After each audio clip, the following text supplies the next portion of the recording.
राष्ट्रीय मूलनिवासी बहुजन कर्मचारी संघाच्या माध्यमातून messrs EFC logistic India private limited कंपनीतील कामगारांना मिळाली पगारवाढ।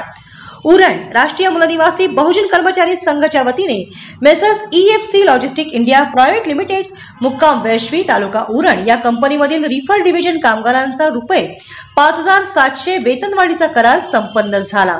राष्ट्रीय मूलनिवासी बहुजन कर्मचारी संघ RNBKS चे राष्ट्रीय उपाध्यक्ष कामगार नेते संतोषभाई खरत व रायगड जिल्हा अध्यक्ष गणेश यशवंत पाटील यांच्या नेतृत्वाखाली आणि कामगार संघटनेचे राष्ट्रीय महासचिव NB कुर्णे यांच्या मार्गदर्शनाखाली दिनांक 25 सप्टेंबर 2000 रोजी RNBKS कार्यालय जासई उरण येथे वेतनवाढ करार संपन्न झाला।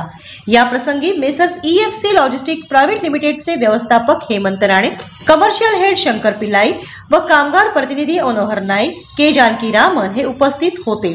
सदर करारामध्ये ₹5,700 ची भरघोस वाढ झाली। बेसिक मध्ये 50% रक्कम व इतर भत्त्यांमध्ये 50% आणि कालावधी 3 वर्षाकरिता करण्यात आला। ओटी महागाई भत्ता, बोनस, रेनकोट, सेफ्टी शूज, इतर सुविधा तसेच सरकारी नियमानुसार सर्व फायदे देण्याचे व्यवस्थापनाने मान्य केले। राष्ट्रीय मूलनिवासी बहुजन कर्मचारी संघ RNBKS च्या नेतृत्वामुळे कामगारांना विविध सेवा सवलती चांगल्या पद्धतीने उपलब्ध होत असल्यामुळे कामगार वर्गामध्ये आनंदाचे वातावरण असून सर्व कामगारांनी कंपनी प्रशासन तसेच राष्ट्रीय मूलनिवासी बहुजन कर्मचारी संघ RNBKS च्या सर्व पदाधिकाऱ्यांचे आभार मानले आहेत। आजच YouTube वर लोकशाही भारत न्यूज ला सबस्क्राइब करा आणि बेल आयकॉन दाबायला विसरू नका।